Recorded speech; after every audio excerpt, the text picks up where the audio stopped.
I ain't sorry. Like, niggas die every day. A video has gone viral that nobody expected to see.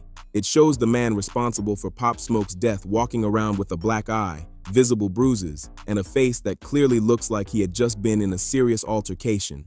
5 years after Pop Smoke was killed, and years after the shooter publicly said he felt no remorse, the internet believes karma may have finally caught up. But what most people don't know is who allegedly did this and why it happened now. Around January 25th, 2026, a short clip began circulating across every major platform: Instagram, X, TikTok, Facebook, everywhere. The video showed Blockstar, the individual convicted in Pop Smoke's killing, appearing injured. A swollen eye, bruising across his face.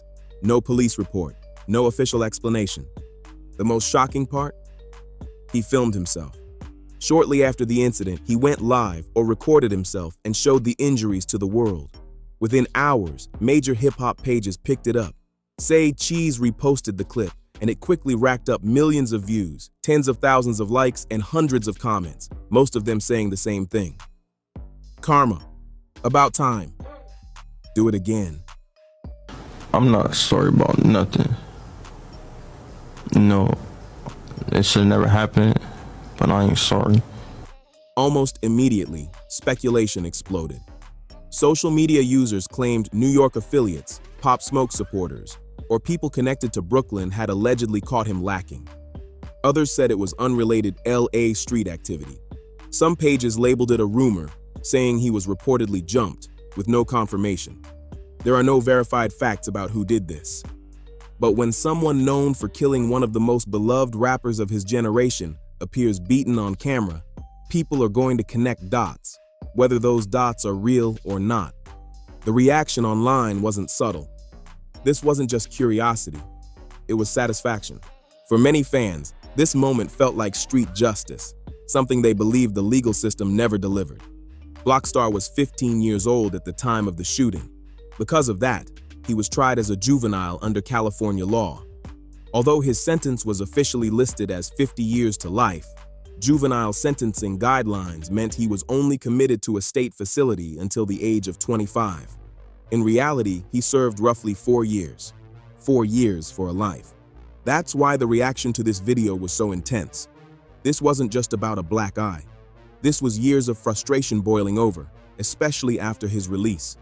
Instead of disappearing quietly, instead of expressing remorse, instead of staying out of the spotlight, he went on podcasts, he did interviews, he spoke publicly about the night Pop Smoke was killed, recounting it in a way many people found cold, detached, and disrespectful. To fans, it felt like reopening a wound that never healed. But before we get into that, we need to rewind. Back to February 2020, back to the Hollywood Hills, back to the night everything changed. Because to understand why this video triggered such a massive reaction, you have to understand who Pop Smoke was and why his loss still hits this hard. Pop Smoke was only 20 years old. He wasn't just another rising artist. He was actively reshaping the sound of New York hip-hop. Brooklyn drill didn't just exist because of him. It exploded because of him. So I ain't sorry about it, but I send my condolences to the family, and I wish it never happened. But so do you regret going to the Airbnb that night? I don't regret nothing, but I wish I never had either. Welcome to the party, Dior. For the night. These weren't just songs. They were anthems, records that moved crowds, crossed cities, and put Brooklyn back at the center of the culture. His voice was unmistakable, his presence undeniable, and his trajectory, massive. Major artists were already lining up. The industry knew it. Fans felt it. Pop Smoke was just getting started, and then it was all taken away. And that's why, 5 years later, one short video still managed to shake the entire internet. By February 2020, Pop Smoke was already breaking through. His second mixtape had just dropped and debuted inside the top 10 on the Billboard 200. Dior was playing everywhere. Clubs, cars, radios. The sound of Brooklyn was everywhere. The kid from Canarsie wasn't just buzzing anymore. He was on his way to becoming a full-blown superstar. To focus on his career, Pop Smoke had temporarily moved to Los Angeles. He was staying at a rented home in the Hollywood Hills, a quiet, gated area where celebrities often stay while working in the city. The day before everything went wrong, he posted an Instagram story. He was showing gifts from a fashion brand, designer bags, clothes, the usual rapper flex. But one detail changed everything. On one of the bags, the shipping label was still visible. The address of the Airbnb could be clearly seen. It wasn't blurred, it wasn't covered, and someone was watching. Later that night, around 4:30 in the morning, masked intruders entered the home on Hercules Drive. They came through a second-floor balcony, hoodies on, masks on, firearms in hand. There was a woman inside the house. According to investigators, she was threatened at gunpoint and forced to cooperate. Then they found Pop Smoke. What happened next depends on whose account you hear, but the facts are clear on one thing. Pop Smoke did not quietly give up his belongings. He resisted. A struggle broke out. During that confrontation, he was shot multiple times, in the chest and back. He was also struck with a firearm. The intruders fled with a small amount of property, jewelry, a Rolex watch, and some cash. The total value was reportedly only a few $1,000s. The Rolex alone was later sold for roughly $2,000. That's it. I don't know, growing up, my people, my family told me, you ain't sorry for shit. Like whatever you did it for a reason, and stand on it. So it's like, yeah, I did it, but it wasn't like we all went to go do that. So stop making me feel like, A life with unlimited potential was taken over items that barely covered rent in Los Angeles. Pop Smoke was rushed to Cedars-Sinai Medical Center. Doctors attempted emergency surgery, but the damage was too severe. He was pronounced dead that morning, just 20 years old. The investigation took months. In July 2020, LAPD arrested 4 suspects, 1 adult and 3 juveniles. The adult was 19 years old. The others were 15, 16, and 17. This wasn't random. Investigators later revealed the group had scoped out the location in advance. They used online real estate listings to study the house layout. They researched police response times. They communicated during the break-in. Headlights were turned off during the drive. This was planned. Court records identified the adult suspect as the organizer, the one who scoped the house, coordinated the robbery, and supplied the weapon. The gun was a 9mm handgun handed to the youngest member of the group. That 15-year-old later admitted to firing the shots after Pop Smoke fought back. Years later, recordings made while he was incarcerated surfaced, confirming his involvement. He acknowledged pulling the trigger during the robbery. The legal process dragged on. The juveniles were handled in juvenile court. One pleaded guilty to voluntary manslaughter and home invasion robbery, receiving just over 4 years in a youth facility. The shooter admitted to first-degree murder and multiple related charges. His sentence was formally listed as 50 years to life. But under California juvenile law, confinement is capped at age 25. In reality, he served about 4 years. The adult organizer eventually received a 29-year prison sentence after pleading guilty to voluntary manslaughter and home invasion robbery. The murder charge was dropped as part of the plea deal. In court, he apologized to Pop Smoke's family and spoke about rehabilitation. So the final outcome looked like this. Pop Smoke was gone. The shooter served roughly 4 years. The planner received 29. The other accomplices served even less. Pop Smoke's family spoke publicly about their pain. His mother became an outspoken advocate against gun violence, repeatedly saying that no sentence could ever replace her son. And then the shooter was released. Instead of disappearing quietly, he did the opposite. Shortly after leaving juvenile detention in early 2024, he showed up at a popular media platform asking for an interview and asking to be paid for it. Think about that. A man freshly released for killing one of hip-hop's brightest stars was trying to monetize the moment. The interview dropped in early July 2024. It ran over an hour and instantly went viral.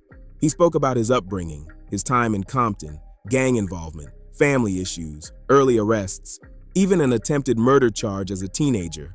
But when the conversation turned to Pop Smoke, the tone didn't change. He talked about that night casually, almost detached, like it was just another story. No visible emotion, no hesitation. And for many people watching, That's when everything shifted, because that interview didn't just reopen old wounds, it poured gasoline on them. What stood out immediately in that interview wasn't just what he said, it was how he said it. No visible emotion, no remorse, just a cold, matter-of-fact tone. He claimed the situation was nothing more than a robbery. According to him, nobody sent them there.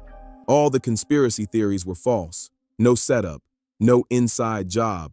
No one from Pop Smoke's circle allegedly tipped them off. He directly dismissed the rumors about Pop Smoke's friend who posted a photo near the house. He denied the theories about the woman who was inside that night. According to him, nobody backdoored Pop Smoke. He said he was 100% sure about that. But the way he said it felt less like clarification and more like disrespect. He spoke as if he was doing the public a favor by clearing things up, not like he was the reason a 20-year-old artist was dead. When the interviewer pressed him about the address, the visible shipping label on the gift bag, he suddenly went quiet. He said he couldn't speak on that part, claimed he didn't know how the address was found, said he wasn't going to lie, but also wasn't going to explain. Then came the moment that stunned people watching. He said he didn't know who Pop Smoke was. Not only that, he claimed he didn't even know Pop Smoke was a rapper. Said he'd maybe seen one picture of him before and thought he was a model, a fashion guy. A model. That statement alone sent social media into a frenzy. When he was asked directly if he was the one who pulled the trigger, his response was just 2 words. Next question. That's not a denial. That's someone dodging without contradicting what's already on record. He couldn't legally admit anything on camera, but he also didn't deny it. He just moved on. Later, when asked if him and his crew had done robberies like this before, he gave the same response. Next question. Again, no denial, just avoidance. And for most viewers, the implication was obvious. He also spoke about the night itself, claiming nobody intended for anyone to get hurt.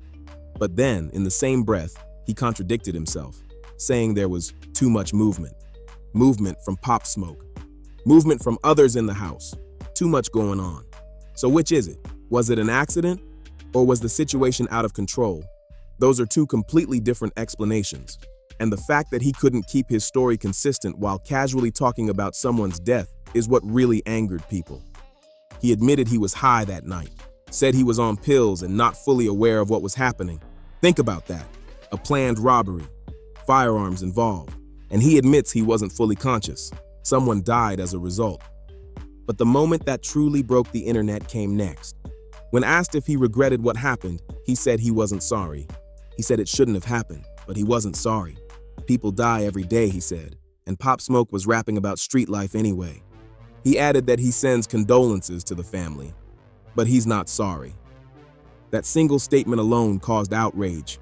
When given a chance to address Pop Smoke's family directly, he said he wanted to apologize for actions he made as a kid. He said there was no excuse, but then immediately blamed his upbringing. He explained that's how he was raised, that his family taught him you don't apologize. You stand on whatever you did. So even the apology came with a justification. When asked about people saying he got off too lightly, he didn't argue. He agreed.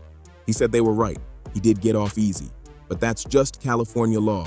No disagreement, no pushback. He accepted it. The interview also covered his time in juvenile detention, and that didn't help his image either. According to him, it wasn't that hard. He described access to phones, vape pens, tattoo guns, gaming consoles, TVS, cooking food, smoking in common areas. He admitted to getting caught with dozens of phones over time. He described it as feeling almost like being free, just surrounded by other guys. And for many viewers, that confirmed the belief they already had, that the system didn't just fail Pop Smoke, it failed to teach accountability to the person who took his life. Remember that photo that went viral? The one showing him in juvenile detention, smiling, holding pizza, looking like he was enjoying himself. That image alone had people furious. Many felt it was proof that he was living comfortably while Pop Smoke's family was grieving. During the interview, he confirmed it was real. He said wherever he was, he made the best of the situation. He talked about eating pizza, burgers, tacos, playing video games, being regular, making it work. While Pop Smoke's mother was burying her son, while his friends were trying to figure out how to live without him, while fans were replaying his music and breaking down in tears. That contrast alone pushed people over the edge. The backlash to the interview was immediate. Pop Smoke's mother publicly called it tasteless and exploitative. She said giving her son's killer a platform was deeply disrespectful. Many people in hip-hop echoed that same sentiment. DJ academics criticized the interview. Other artists and commentators questioned why it was allowed to happen at all. Adam 22 defended his decision. He said the interview was about documenting history, that uncomfortable stories still deserve to be told. He claimed he respected Pop Smoke and his legacy, but believed the public had a right to hear every side. That explanation didn't sit well with many people. But the story doesn't stop there, because this is where things take an even darker turn. Several individuals were initially arrested in connection to Pop Smoke's murder. One of them was a man named Jaquan Murphy. He was never charged in Pop Smoke's case, but he later ended up incarcerated for an unrelated homicide. Jaquan had a brother, and what happened to him shocked everyone. On July 31st, a body was discovered inside a 55-gallon barrel floating near the Pacific Coast Highway Bridge in Malibu. A maintenance worker first noticed the barrel drifting in the water. It was too heavy to move alone, so it was left there. The next morning, a lifeguard retrieved it. When authorities opened the barrel, they found a naked body inside, stuffed in, disposed of. The coroner ruled it a homicide immediately. The victim was an aspiring rapper, someone with dreams of making music, someone who wanted out of his circumstances, and instead ended up discarded in the ocean. According to reports from major outlets and law enforcement sources, investigators began exploring whether this killing could have been connected to Pop Smoke's murder. Specifically, whether it may have been an act of retaliation. That theory has never been confirmed. But the fact that authorities even considered it says everything. It shows the level of anger still circulating, the belief among some that justice was never served, the idea that when the system fails, the streets might respond in their own way.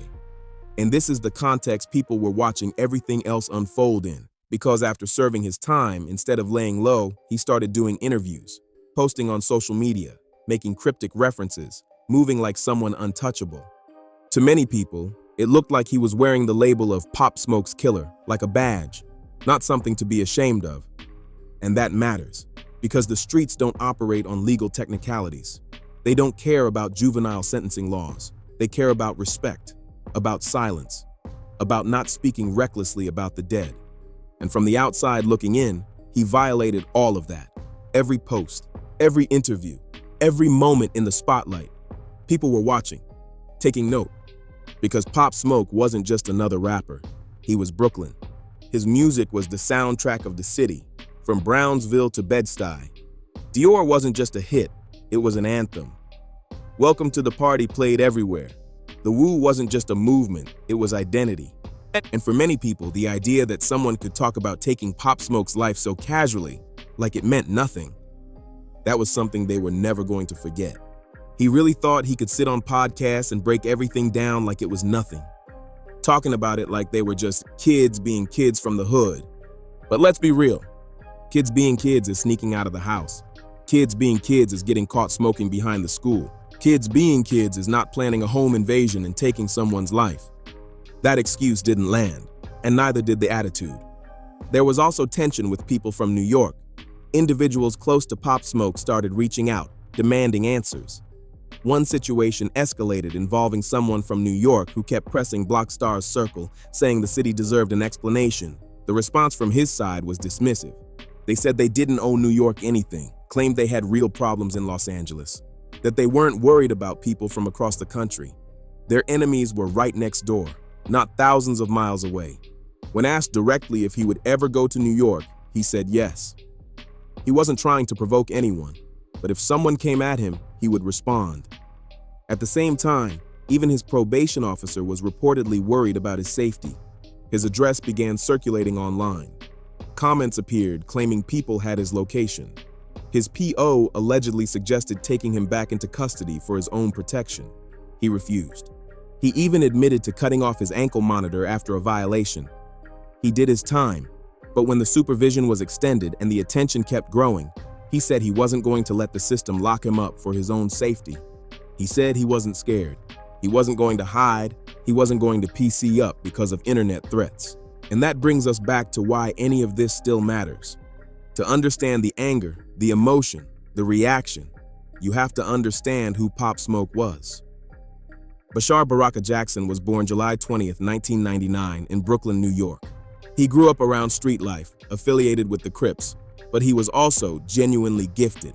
He didn't just participate in Brooklyn drill, he helped define it. That deep, unmistakable voice. The UK drill influence blended with raw New York energy, the heavy bass, the aggressive delivery. That was Pop Smoke. Meet the Woo dropped in July 2019. Welcome to the Party changed everything. It was remixed by Nicki Minaj, remixed by Skepta, and it put Brooklyn drill on the global map. Then in February 2020, just weeks before his death, Meet the Woo 2 dropped. It debuted at number 7 on the Billboard 200. Dior. Shake the Room with Quavo, War with Lil Che. Pop Smoke was everywhere. Radio, clubs, fashion week, brand deals. In one of his final interviews, Pop Smoke talked about being a target. He said anyone coming up from the city, doing well, was going to get watched. He talked about not staying in one place too long, about how lingering anywhere, even home, could get you hurt. Then he stayed at that Airbnb, and he posted the address, and someone was watching. After his death, his team carried his legacy forward. Shoot for the Stars, Aim for the Moon dropped in July 2020 and debuted at number 1. Every single track charted. The album went double platinum. Faith followed in 2021, also debuting at number 1. Pop Smoke became the first artist ever whose first 2 albums both debuted at number 1 after his death. His music is still everywhere. Dior is still played in clubs, gyms, parties. It went diamond in France. It never left rotation, and that's what makes this whole story so painful. He was 20 years old, famous for less than a year, just getting started, and his life was taken over a watch sold for $2,000 by a group of teenagers who didn't even know who he was. 4 people showed up that night. One was 19, the others were 15, 16, and 17. The one who pulled the trigger served about 4 years. Ate pizza, played PlayStation, came home, then sat on a podcast and said he wasn't sorry. That's why people were angry. And that's why, when that video of him beaten up went viral, so many people reacted the way they did. Because for a lot of fans, the justice system never delivered justice. And they were hoping, maybe, the streets finally did. If you found this breakdown valuable, take a second to like the video. It helps more people see the full story. Subscribe if you want more deep dives into hip-hop history and unresolved moments like this. And let us know in the comments how you feel about this situation. Justice, karma, or something else entirely.